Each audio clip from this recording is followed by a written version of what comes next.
JackeyLove do so much on these champions that can just create their own opportunities. And for top esports, getting themselves that opportunity is going to be the big thing here in this game. It looks like we might end up seeing the Viego come out. I feel like jungler's a safer pick to go here. I mentioned things like the Gnar earlier, support as well. If there's something you want to prioritize, you could take here. But the risk is you are taking it essentially blind. So they'll just go for the Viego, play it safe. You know, you wouldn't want to take the Lee Sin into the Poppy. The Wukong also has a bit of a difficult time. I feel like Viego is best suited to deal with her. And so top esports should be happy with what they have. Now, EDG, we could see an AD carry response here. I think that makes a lot of sense. But also, I mean, actually, they're just going to straight away pick up that Taliyah for Scout in the mid lane. So wanting some early pressure, but they do go for that AD carry response. It's the Aphelios Jinx. We've seen it all throughout spring. We've seen it time and time again, and we will see that matchup once more.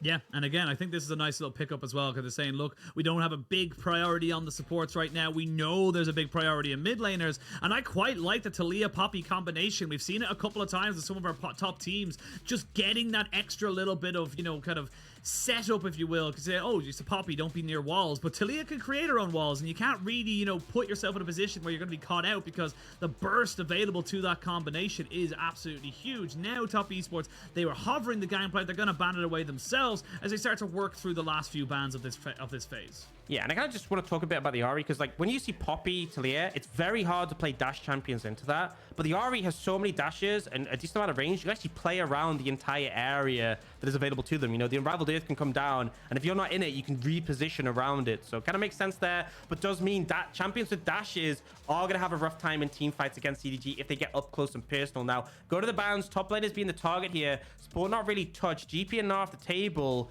Bear in mind, there's still like the Nautilus open available, which I think top esports might look to grab on 4th pick if they get the chance. Unless there's something left open at the top lane they'd want. Tom Kench can be quite frequently paired with Jinx, so we will see that one banned away. I think for EDG, I think you'd probably just ban Nautilus here would make the most sense in my mind. Yeah, I think the Nautilus makes a lot of sense if you want to try and get rid of that one. Something that can be safe and also very good at kind of following up with that engage like we talked about. They've already banned the Gnar, so not going to get that particular champion into the hands of Wayward or Flandre in this particular game. And now we wait to see. I wouldn't be remiss to see another top lane ban should they so choose it. And yeah, the Sejuani comes out here, so they're trying to just make sure that the Wayward's not on any, not on anything that can make a big proactive play. So I feel like a lot of the blind top laners have been targeted here. So maybe there's something left that Wayward really wants to prioritize that he looks to pick up. That could make sense. But I would honestly just take, if you have like a support in mind that you're like, we're confident in this, you could take it here.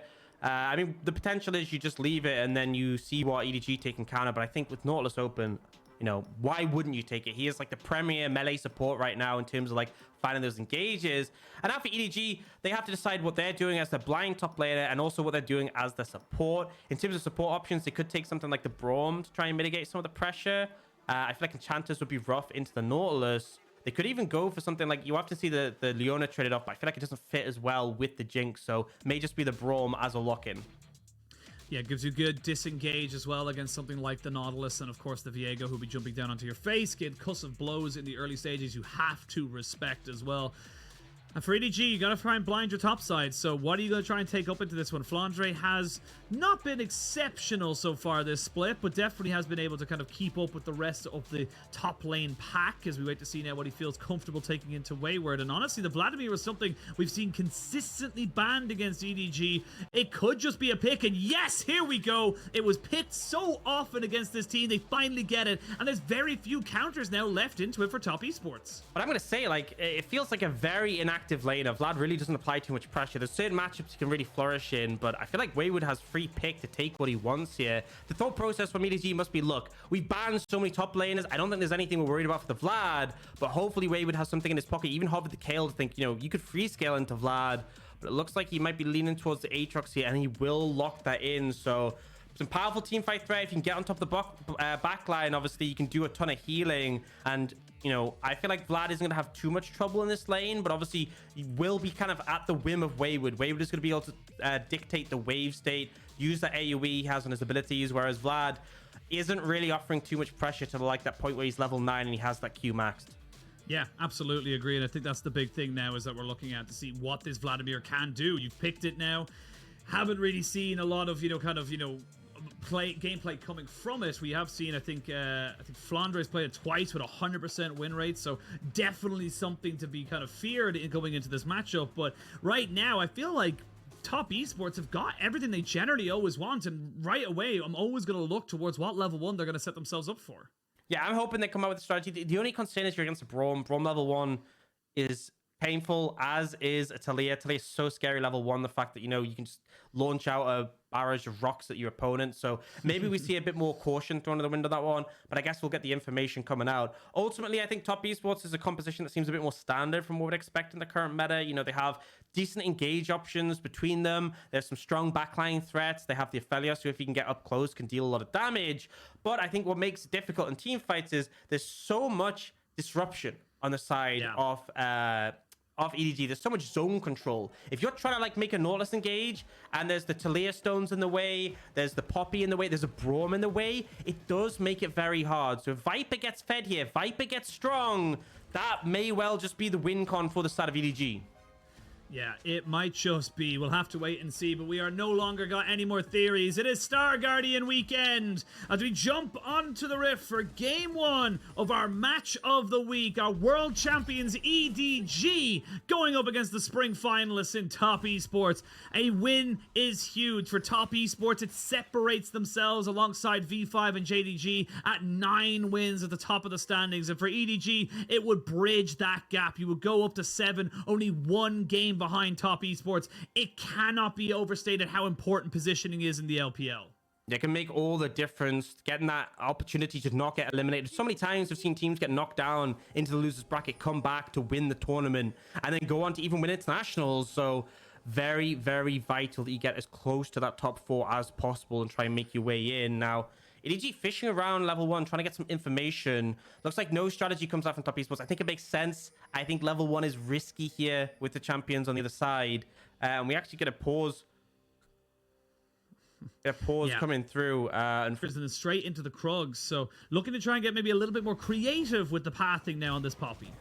Yeah, one thing is that like taking the smaller camps early pays off sooner because they're obviously going to respawn, right? It's like if you take your red, it's by the time you're doing your second clear, it's still not going to be available. Whereas if you take Raptors into Krugs, they will come back sooner. They'll be worth more XP. So maybe thinking about that aspect of it. Also, if you want to make a play with the red buff, getting it later means it's up for a longer time. So some of the reasons why junglers opt to path in different ways, prioritize camps differently. And obviously Poppy actually has a decent amount of AoE. And Knight walked up as if he was going to ward there over onto the red, but didn't. But put a ward in a pretty standard spot, just in that sort of crossroads on the map where people look to go. Ooh, speaking of going aggressive, Mark is fishing there. Yeah, I could see Meiko kind of roaming up to put down some ward on the river to make sure they weren't getting caught out. I will say you got to be careful of a little bit of a sneaky over the wall move there with the blast cone when it does spawn at I believe it spawns at 3:30, so you will be able to get access to that. JackeyLove taking a huge amount of harassment now on this one. And again, you know, this is part and parcel for the bot lane. We saw this a million times over in spring. This is how this bot lane does end up functioning. I will say that Mark, very smart to just kind of roam over, stop the reset from coming in, so you will not get the early cull set up here for Viper. Yeah, it looks like they're going to have to stay around. And this is the thing, is the Jinx has that pushing power. Obviously, Aphelios level 1 doesn't even have any abilities, so not exactly in the best position to make things happen. And the problem with the Nautilus into the Braum is that ultimately what's going to happen is if you can't, unless you're engaging as the Nautilus, like Meiko could just walk up, throw Qs at JackeyLove, apply that range pressure. And if Mark goes in, you know, there's a very real chance that he just gets stun locked and taken out. Now, Tian is looking for a bit of a deep flank here. He will try and go for the Krugs, but they're not actually up, so he'll miss out completely on a steal there. And it looks like he's just going to reset. So the fact that Jiejie did clean his Krugs. Oh, Viper in trouble. Viper in a little bit of trouble. The flash forward, the exhaust, excuse me, not the exhaust, the heal used there, but aside of Viper keeps him nice and safe. So good trade of summoners here. I will say, though, Mark did not take the Hex Flash, so he's not going to have that engage tool now for another few minutes. Yeah, so in terms of summoners, it's absolutely a trade up for EDG. Flash from Mark, way more valuable than just the heal. But in terms of the pressure, Top Esports, what they're managing to really chunk them out and keep them trapped in lane for a bit longer. Now, Flandre actually having a decent time into Wayward so far in the laning phase, using that range advantage, and Wayward not really enjoying himself for the time being. Obviously, does need to wait a couple of levels till he's like level 3 and he has his access to his abilities. Before then, you can't really do anything to a Vlad.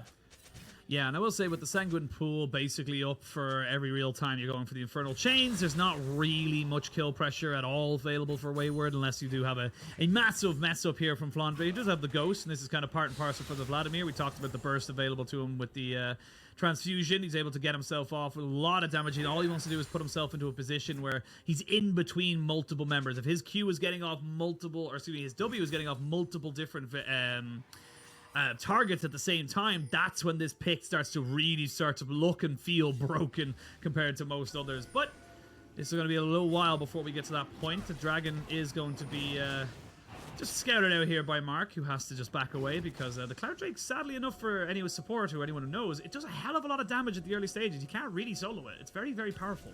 Yeah, I mean, like, the Hextech Drake does tons of AoE damage, so it's really painful, but Cloud Dragon, just like the attack speed is so insane. Really not a fun one to deal with. Now, Wayward is kind of in an uncomfortable position because he doesn't like the state of the wave, but he knows if he oversteps to try and fix it, he will just die. Most likely. Yeah. You have to expect Jiejie is going to be here, so he's just kind of hovering in the brushes. They expect him to reset, and he's just leeching some XP.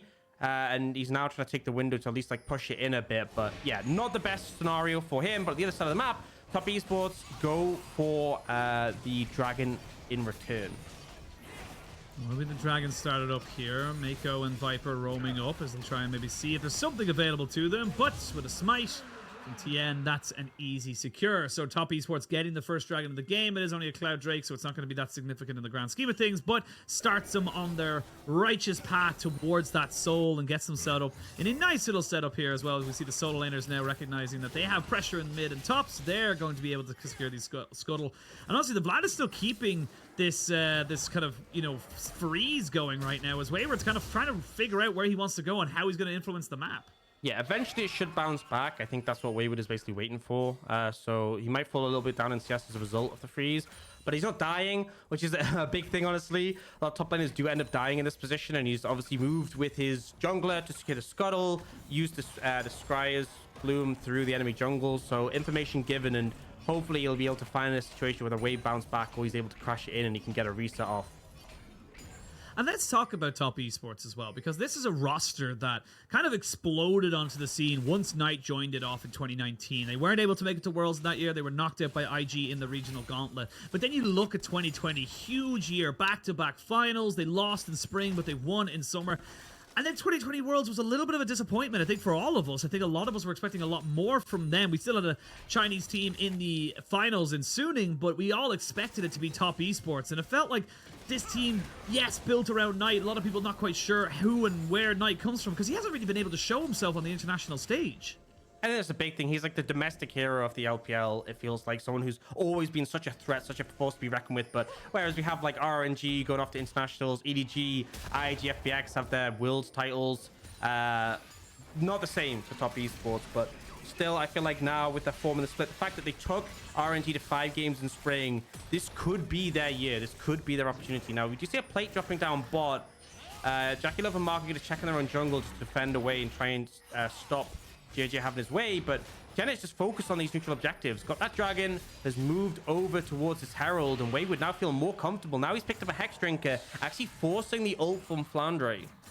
Yeah, that's a big move there. Flandre lost his ghost and then the Hex Drinker as well. I think he was using it to try and clear the way maybe because he wants to try and separate these guys out as Mark is caught by himself. He can't even Spider-Man his way away, and that's going to be first blood, but trade it back quickly as both supports end up going down. Good roam there from Knight to not be outdone by his opposition mid laner.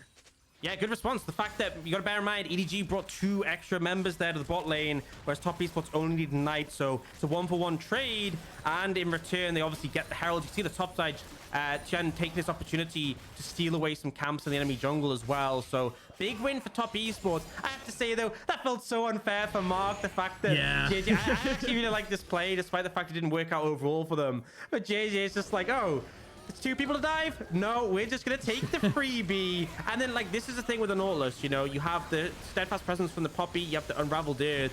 It just means that the Nautilus can't actually use his getaway with the Dredge, can't engage with it either. But Meiko does end up going down to the nice roam from Knight. Yeah, very nice roam. Just follow off the scout as a Rift Herald was secured by Top Esports on the top half of the map, and they are starting to build up a little bit of a gold lead right now, and it's mainly due to the CS leads they've built up in their solo laners and in the jungle, to be perfectly honest. And I think Tian's kind of proven time and time again. We see him on this this Viego pick so often that he is so incredibly comfortable with this pick. He knows exactly where to be and how to play with it. So he has no problem whatsoever just running around the map, getting himself up to that Divine Sunder as quick as he possibly can, and making sure that he is one of the carries basically of Top Esports. I think Tian puts a lot of value in him being ahead in the jungle matchup and what that can do for the team, right? Because whenever you're making a play, if your jungler is ahead, they're almost always going to be present for those plays. They're the ones that make up the numbers difference in those skirmishes. So he will fish for opportunities, as we talked about before the day, to make sure that he is relevant, he is strong, and then serve his team with it. We do see this lane has been such a back and forth. Wayward obviously struggling early, found a bit of momentum, but now Flandre approaching that level 9, which is a big spike, start to trade back more in return. I just love that we're getting this constant fight coming out from both of them. Yeah, there's just kind of a constant push and pull. I will say 2 turret plates going on bot side means that EDG are effectively equaling a kind of middle case scenario of Top Esports taking that Rift Herald. So unless you can get a full tower out of it as Tian, which honestly right now doesn't feel like they have the pressure to do so, you're not really gaining more off it. So EDG just kind of happy to let this one go for the moment as Dragon spawns in just under 20 seconds. Yeah, which makes me think we might just get the Herald coming out mid. Knight actually really far ahead in this mid lane matchup over Scout. Already has the Everfrost. Obviously a cheap item to pick up, but does mean that pick potential at CC layering super potent. Now, Knight fishing with a charm doesn't connect, but 2 plates secured. It sets up that mid lane tower in the future to be taken down. Obviously a big objective in terms of map control, but just taking that money, pushing your mid laner further ahead. And the top side of the map for Top Esports is comfortable. As you said before, the place being picked up by Viper, that's the only point you're a little bit concerned about. And that is the big potential win con for the side of EDG. Yeah, and now you can see EDG kind of saying, look, we know there's a reset coming in. JackeyLove actually down to about half health. He's going to go try and reset.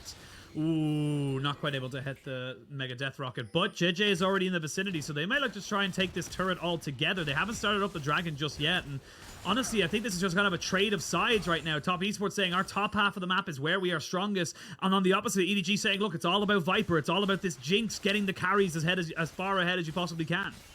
It just feels like the problem with this is if you went for this cross-map play and you still had the Herald available, Top Esports would slam it down top, they'd take the tower, potentially look for a tier 2, or at least a charge onto it. But because you've already used the Herald mid, you're not really gaining too much in return. So they're actually looking to respond here. Jiejie should get the Dragon, but he might not get out. Yeah, and ooh, you could see what he wanted to try and do there, Knight. He wanted to see if he could maybe catch out the Poppy as he's on his way back, but great response here from EDG. They get loads of free time bot side for Viper. They not only that, but they pick up a Dragon, so equaling that one up, and we got ourselves a Hex Rift. So Aux, these Dragons are now becoming a very hot commodity as both teams really want to make sure they get that objective.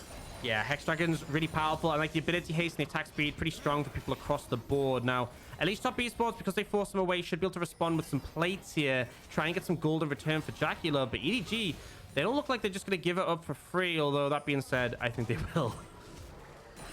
Yeah, they're going to have to try and maybe give that one up just a little bit for the moment as Jiejie and Meiko just kind of keep each other safe, play the buddy system. Always important to have your buddy Aux, but they are starting to see full items that have been picked up across the board. You do have the Everfrost, like you mentioned earlier, for Knight, but also Divine Sunder for Tian, and the Gale Force here for JackeyLove, so he's got a little bit of extra survivability. I will say, though, you can see he's still a significant bit behind Viper, who's got those double daggers alongside the Berserker Greaves and the Kraken Slayers, so this is becoming a bit of a bot lane where this is Viper's comfort zone. When he's on a carry that has the extra range, when he's on something that can influence the rest of the map just because he is so powerful, that's where we start to get a little bit scared for Top Esports, and that's when they need to start being a little bit more creative. Yeah, and it'll still be a while before this Jinx is truly online, truly super powerful, but the way the team fights play out, the peel available for him will make Viper a considerable threat. It'll be like that protect the president thing. Now, he's going to move up and try and take this tower, but I think just the fact the plate is still alive means he doesn't quite have the damage for Top Esports defend. That tower is not long for the world. Still first tower available, and I know EDG would love to be able to get that for Viper, really push him ahead, because 3-4 items, that's the point where Jinx goes from being an issue to being an absolute menace. This is where we now see Tian maybe trying to make this one work. It is difficult to really get on top of a Braum. He's got the stand behind me. He's got the Glacial Fissure. And honestly, despite the action we've seen toing and froing, both teams very happy to keep their summoners kind of close to their chest right now. Tian is running around a little bit mad struck, so he's trying to see if he can make something work. And a good ward over the back of the pit means he spots out Scout and Jiejie trying to collapse on him as he runs away. Yeah, so just fishing for opportunities, not really finding too much so far. It feels like, you know, the pace of the game is suiting EDG with how it has gone. I still am trying to look for these mid laners making proactive plays. Like, Knight has found that one play earlier where he cleaned up the kill, but since then hasn't really been able to find anything. Shut down by the Poppy earlier. And we do see, you know, top esports posturing heavily around bot lane, but EDG are happy just to match. As long as they have the numbers in position to mitigate, then they know top esports can't really make too much of an aggressive play. But Herald, second up and available. They put that first one down mid. I feel like if you're putting the first tower mid, your goal is to get the second one, take that mid tier 1, and then from there you can expand your pressure deeper into the enemy jungle. Start stealing away camps consistently, get a deeper ward line, play for those outer towers. So I thought that would be the play to go for, but it looks like they're instead going to try and make a play on the bot lane. Well, they're going to go for the full TP. There's going to be the ultimate from the Nautilus. They know they have to try and fully engage on top of this one here. The Glacial Fissure doesn't really help Viper out as much as he needs to. And a 2v5, and Meiko gets himself out alive. Honestly, if that's all they lose and they can get 2 towers here, this mightn't be too bad for EDG. Yeah, I mean, they don't really get anything other than that one kill. They'll take bot tower, of course, but in the top lane, massive wave being crashed there by Flandre, wave being crashed mid, so Knight will answer that, but it's just missing farm on the top. And honestly, we could just see the Herald picked up again by EDG. That second Herald, potentially the tool to cracking open the mid-tier 1 from EDG, not going to be available. Still 5k HP. Jam actually make it in time with the Hex Gates.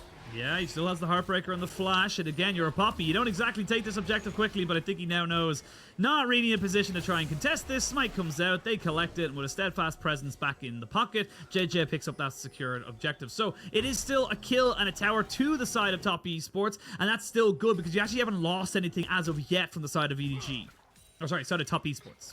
Yeah, you still have that big goal lead. The Herald could likely be used mid to try and apply that pressure because it is now that next dragon. I feel like the play is going to go towards that. We'll get a quick replay of how that bot lane one happened. And this is the power of the Nautilus. Flash R, what is the counter play?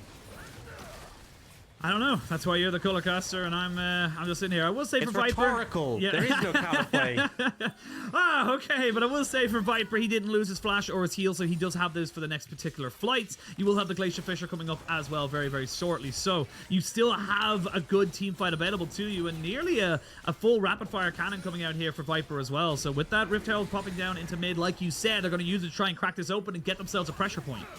Yeah, and then lean into the river after this for the dragon. They will take that tower. You get the excited from Viper, and then they're going to move down towards this river. Knight has TP'd in. Yeah, he has flank opportunities here. And I think this is so important to highlight in this game. If you run straight at EDG, the Unraveled Earth will just stop that. The Braum, the Poppy, they are very good at shutting things down in one direction.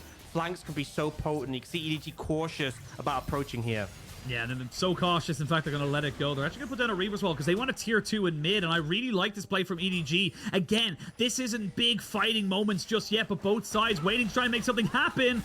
They get the flick back there onto Wayward, who does have access to his ultimate. Scout will not get pulled back by the Infernal Chains as the rest of EDG now find themselves on the wrong side of the map. It's kind of a switcheroo. They don't get the tier 2 just yet. They might kind of try and make themselves to the emergency exit, that emergency exit being the Hex Straits. Yeah, so they don't feel comfortable approaching the dragon. They end up just zipping out together as a unit. But this means the top esports can approach their mid tower and do the damage that finish off the damage that was done earlier with that first Herald. So top esports, they get the dragon, they get the mid tier 1. They can be more than happy with how that passage of play panned out. Absolutely, and it's 2,000 gold in out of top esports. They got the dragon. We talked about the previous play, and yes, it did eventually lead to a mid-tier 1, but now you're going to get 2 tiers 1s for the side of top esports. So again, bit by bit, top esports, slow and steady, wins the race. They are just kind of out-rotating EDG in this map and saying, look, we're just going to be faster. We're just going to be more cohesive and decisive to make sure we're getting the best plays out of this. Yeah, and I think it's important that top esports are starting to accumulate that early lead. if they are concerned about how the team fight's going to pan out later on in the game. And, you know, this hasn't been the most action-packed game in terms of kill score. Top Esports, often in spring, we saw them like racking up kills as in the early stages of the game. But I feel like this one has been about accruing gradual advantages, finding the windows. Now, Jiejie is looking for Knight. The thing with the Ahri into Poppy is like, yes, you will shut down the dashes. If Ahri dashes and into your W, she's gonna get knocked up briefly, and then she'll be grounded. But it's very, very hard for the Poppy to ever get in range of the Ahri. Most times, Knight can just play at a distance. So if he sees you come in, he'll be able to ult away, able to make that space. Now, it feels like Tian has done a good job of, like, as soon as Jiejie shows someone on the map, he's there to respond and will go down, just help establish Wayward in the side lane and get a bit of pressure. Are getting very much towards the point in this game where we might just be waiting for big 5v5s. 20 minutes just on the horizon. It's a 2,500 gold lead for Top Esports, still doing very well, but first items pretty much completed across the board. You actually have 2 items now onto your Jinx as Viper, so he's sitting very pretty. He's not really in a position to be caught out as of yet. The Knight with the Cosmic Drive as well, going to be able to kind of put down significant damage in these early stages, but it comes down to execution. It comes down to how both these teams end up wanting to play the fights and when and where they take them. Absolutely does. And I love that we're seeing like these teams work together as units to establish this vision. A lot of times you sometimes see, you know, the lower teams in the standings a bit isolated when they're looking for visions. You know, sports overstep, they get engaged on, they try and wing it to see if they can turn it around, but constant groupings. And this is so important when Top Esports have so much pick potential, and they're looking for it now. Oh, Knight thought about it, but the steadfast presence just kind of stops you, halts you in your tracks. And you said Poppy's great at just doing that, stopping that engage. Yeah, I mean, I feel like maybe there was an angle Knight could have taken where he didn't get caught in it, and then he could have looked for the charm a little bit after, but dashes a bit too far forwards, gets locked down, and then as soon as that happens, it's like, well, plays over. Ult burn, and it's not too much of a long cooldown for the Ahri, especially with that Cosmic Drive already completed, but it does just stymie that play. Yeah, you can see now Flandre is starting to become a bit of a menace in the side lane here. You can see that the Wayward has to be a lot more careful about how he approaches this one here. And with Jiejie now in the wings, they don't really have the support network here for Top Esports to hold this tower. So the tier 1 in bot side will fall. EDG kind of equaling out the score in that particular regard. And now we're kind of in a little bit of a moment here where both teams are waiting for their opportunity and not really giving the other team one to kind of capitalize on. Yeah, but I think it's going to just go back to those dragons. You know, we saw a very dragon-focused series earlier today with BLG against RA, and it feels like this one is just setting up in a similar way. These teams are trying to find windows, but then when they don't arise, it will be that 5v5 around the neutral objective. For Top Esports, securing that one puts them on soul point, puts a ton of pressure on the EDG, whereas if EDGs can secure, they buy themselves more time. They're currently working with that 2k gold deficit, but, you know, we're talking about those item spikes coming in. We do see JackeyLove is being able to match that 2 items of Viper. Now, Viper just have the extra BF sword, but pretty significant that he's able to at least get those 2 completed before the fight. All right, here we go. All summoners available. We do have 2 items of the AD carries. Mark needs to be careful. These zaps are going to start to do some significant damage. Remember, the zap also scales with the attack speed you get, so it's quicker to come out the drawer every single time you go later and later into the game. So now Meiko actually a little bit of trouble if he gets stunned up. He gets himself away from that one. The charm does not land as Knight's kind of separated from his team, but like you said earlier, he wants to be on a flank. He wants to be constantly threatening that back line. And Scout and Jiejie doing a great job of just zoning away. He wanted to clear that vision to pose a threat, and EDG just don't let it happen. They're refusing to allow Knight to be a presence on that flank. He could take the Hex Gate over and go at a different angle, but he's fishing for a charm now. Yeah, they land the charm, but it's only onto Meiko. It's onto a Braum. The Unbreakable goes in. There's a Weaver's Wall as Wayward finds himself on a flank. They're going to try and burst this dragon down, and they get it. 2 dragons apiece. They try and get on top of the Nautilus as he goes golden. The Weaver's Wall has gone down as they get themselves a Glacial Fissure across 3. Now you can see Wayward finally on the flank as he tries to jump onto Scout and Viper, but Viper's still alive, and Viper's still putting out damage. There's a Super Mega Death Rocket across the team, and Top Esports are in full retreat. EDG, though, will not let them go quietly. They know they have them on the ropes. They know they can keep pummeling them down. They can see that Top Esports are desperately trying to keep themselves alive, but they get out of this round with more than just a couple of bruises as Tian desperately tries to keep the rest of his team alive. And I say the rest of his team is literally just the Aphelios. He's so close to dying, but he just about stays alive. But at the end of it all, EDG with 3, the dragon, and they lose no one. It's huge that Tian survives, though. It might have been enough for EDG to reset and go for the Baron, knowing the enemy jungler wouldn't be up for a while. The fact he survives means they won't go for that play, but still, the team fight is huge, and they're trying to go this flank angle, but bear in mind, Knight's flank has been denied. Mark flashes, but it's still within the wall, so it doesn't actually work. And then, yes, they get a ton of damage on a Flandre, but he buys a bunch of time. And the problem is they're now running through a choke in one direction. The Unraveled Earth comes down. That instantly shuts down the play. The Unbreakable from Meiko stop damage from coming through. And then EDG sense we have the momentum now. We can charge forwards. And with those resets coming in from Viper, they start to get the kills. It's all those small little margins, literally the smallest of moments there, just to see the Nautilus not quite break past the Weaver's wall. Basically means he's dead. There's nothing for him to do. Now you've got yourself 2 dragons apiece. The gold is dead, even Aux, and this is already starting to heat up in this series, and this is game 1.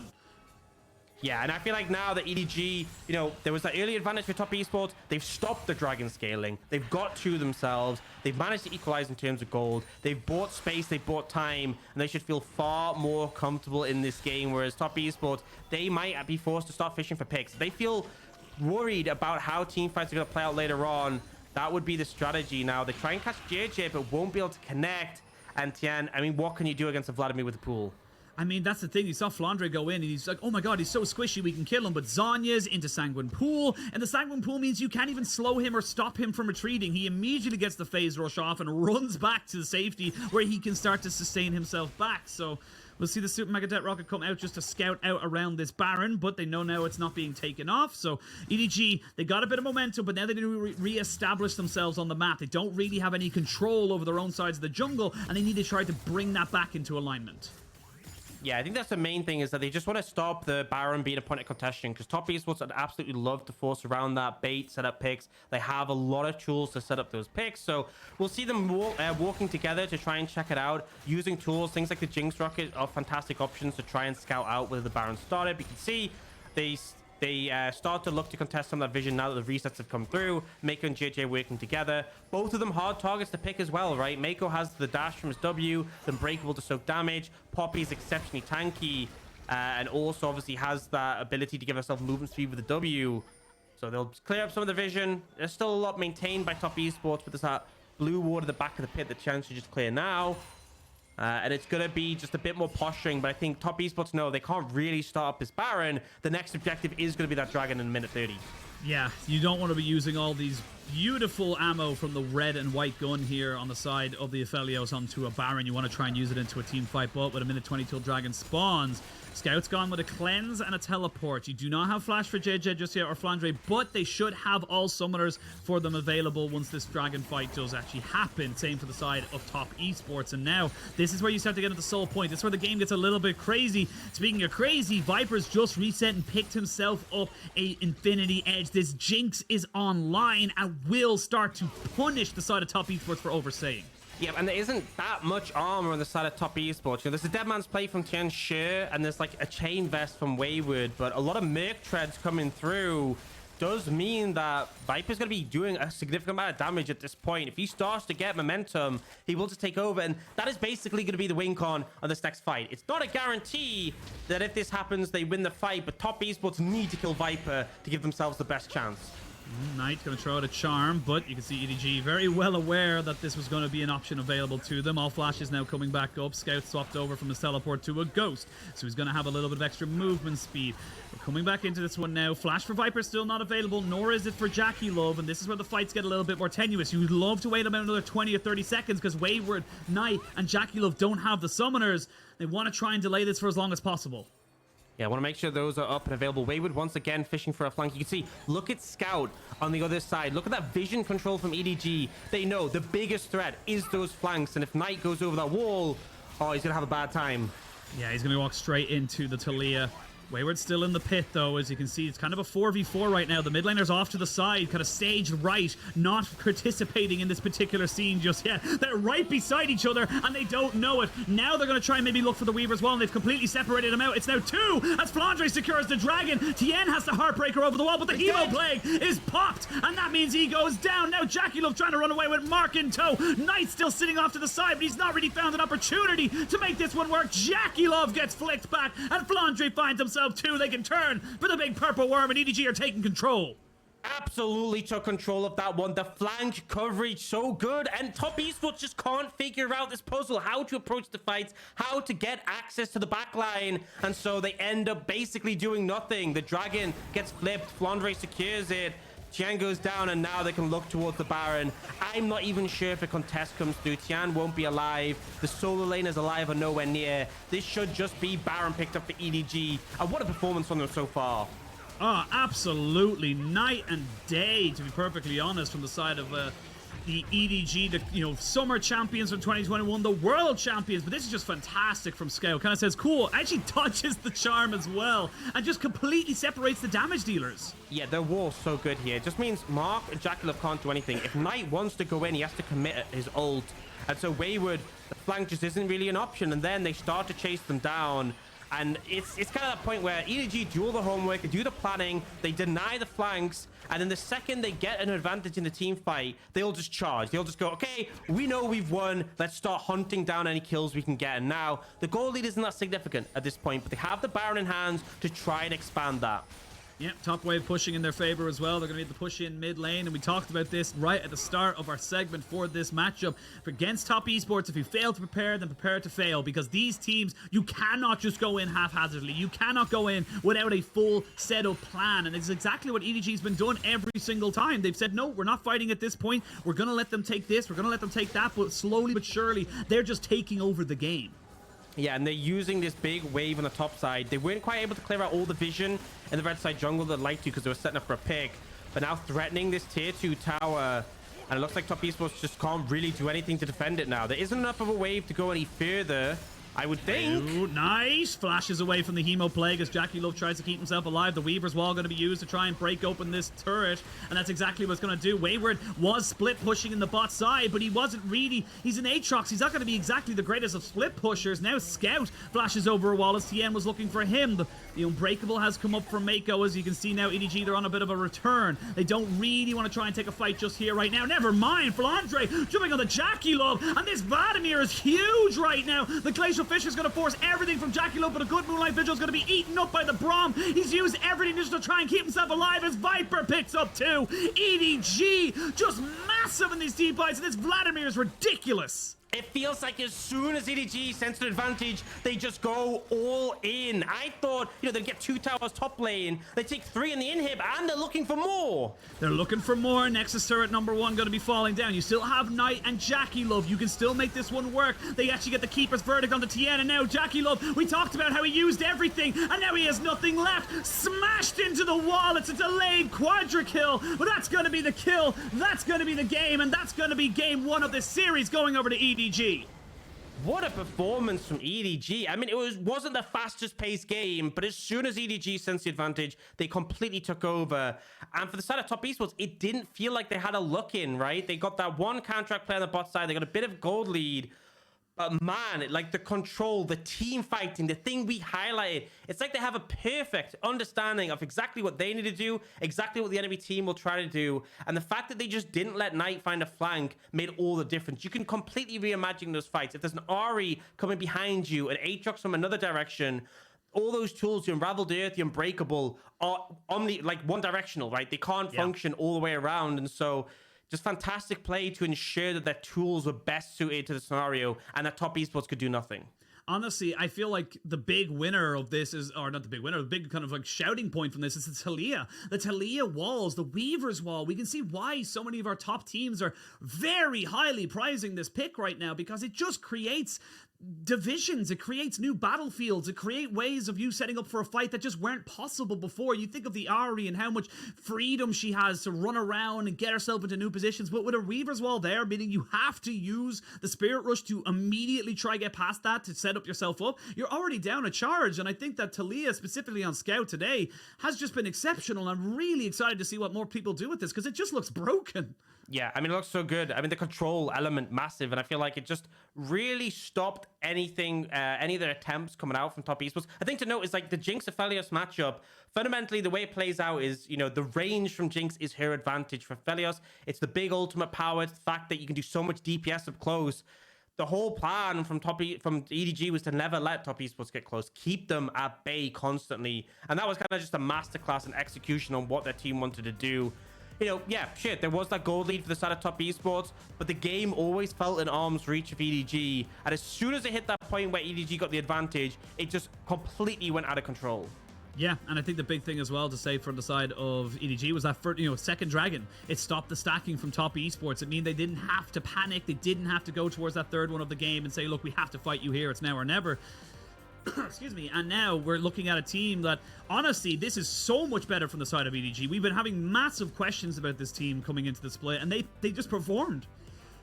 Yeah, this looked like the EDG who are the world champions. You know, this looked like the EDG who we expected in spring, who we were waiting for in summer. And it's one game, right? One game isn't all telling, but the setup, the arrangement in teamfights, something they were praised for heavily when they made that world championship run, is something that really shone today. But they are up against top esports, right? And you can never count top esports out. So I expect a bounce back in this next game. I expect top esports will be hunting to try and get their revenge. Absolutely. I think the Vladimir was a big part of that as well. It just nullified Wayward. Yeah, we didn't really look top lane at all.